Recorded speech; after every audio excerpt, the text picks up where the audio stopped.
শুধুমাত্রই যে সিনেমা খারাপ হয় তা না, ওয়েব সিরিজও কিন্তু খারাপেরও খারাপ হয়।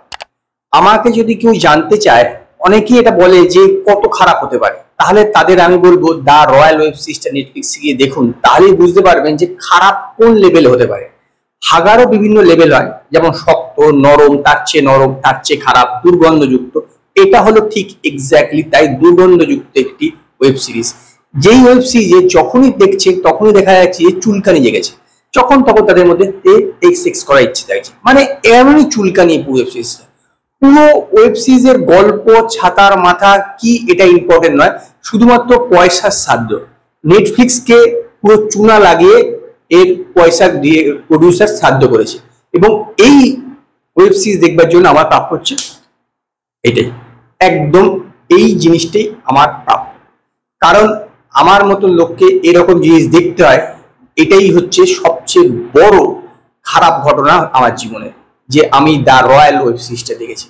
এখানে ভূমি পেদনেকর এরকম ভাবে অভিনয় করছে, এমন ভাবে কথা বলছে মুখটা করে, এরকম একটা ভাব যেন সে নিজেই রয়্যাল, কিন্তু তাকে এই সমস্ত চরিত্রে আদৌ মানায় না। সে কেন যে সে নিজেকে এই জাতীয় চরিত্রে মানে নিজেকে সিলেক্ট করছে, সেইটা ভেবেই আমি আশ্চর্য হয়ে যাই যে কেন সে নিজেকে এই জাতীয় চরিত্রে যে সিলেক্ট করছে। কারণ সত্যি বলতে গেলে কি, এই জাতীয় চরিত্র তাকে মানায় না। আর ঈশান খাট্টার তিনি তো বোধহয় নিজেকে শাহিদ কাপুরের ডুপ্লিকেট ভাবেন, তার অ্যাক্টিং, কথাবার্তা, হাবভাব, চালচলন সমস্ত কিছু শাহিদ কাপুরের মতনই কপি করার চেষ্টা। তাকে শাহিদ কাপুরের ডুপ্লিকেটই বলা উচিত। সে কিন্তু ঈশান খাট্টার হতে পারবে না কোনোদিনও, তার দ্বারা কিছুই হবে না। আর দুইজনের পেয়ার, একজনকে তো ভাই, একজনকে দিদি, একজনকে ভাই মনে হচ্ছে, অথচ তারা দুজনে প্রেম করছে। যখন তখন যেখানে খুশি চুমু খাওয়া শুরু হয়ে যাচ্ছে, এমন এই অবস্থা যে চুমু খেতে খেতে লোক দরজা খুলে ফেলছে, তারা মনে করতে পারছে না মানে তার দরজার সামনে দাঁড়িয়ে চুমু খাচ্ছে। যা খুশি তাই হচ্ছে রয়্যালসের নামে।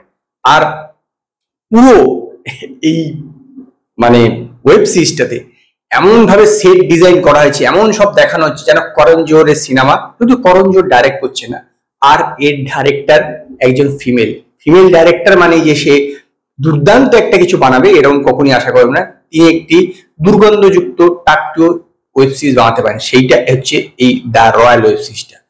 খারাপেরও একটা লেভেল থাকে, বললাম না, সেটাই খারাপের লেভেলকে অতিক্রম করে গেছে।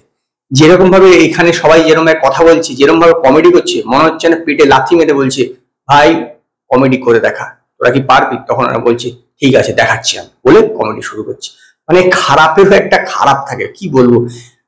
এইটা দেখার জন্য আমাকে ব্যান করে দেওয়া উচিত, কারণ আমি এই দা রয়্যাল ওয়েব সিরিজটা দেখেছি।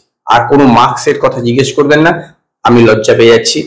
আপনারা যদি ভুলবশত এই ওয়েব সিরিজটা দেখে থাকেন, আপনারা আমায় জানাবেন আপনাদের কিরকম লেগেছে। যদি আপনাদের এই ভিডিওটি পছন্দ হয়, ভিডিওটি লাইক করবেন, কমেন্ট করবেন, শেয়ার করবেন, আর দয়া করে আমার চ্যানেলকে সাবস্ক্রাইব করবেন।